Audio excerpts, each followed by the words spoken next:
for our listeners, I think it'd be really fun for them to hear maybe an experience you had with somebody where you were able to take them back, or a profound experience with a certain client.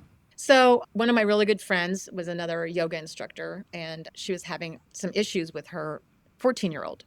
And so she asked me what I did, and she wanted to make sure I knew she was a Christian. I said, no Okay. problem. So she had a session first to see what I was doing so that she would feel comfortable.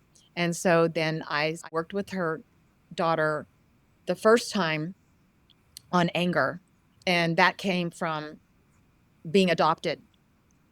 And so she was angry Oh, that her mother, the birth mother, let her go, but then she realized that she chose the mother that she had.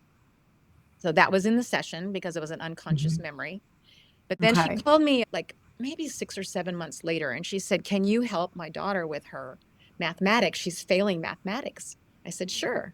So this is when I had an office. So she came in. I said, well, what's the feeling?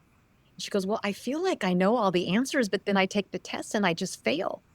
I said, well, Mm. take that feeling. Where is it at? And so she told me where it was in her body. I don't remember, but I said, follow the feeling back into time to the point of origination. So she went there and she goes, I can't understand what they're saying. And she's doing this with her eyes open with me. She's like this. Okay. And so I said, well, your unconscious mind knows what the language is. What is it? She goes, Polish. And I said, well, what are they saying? And she goes, is mathematics involved in nuclear energy?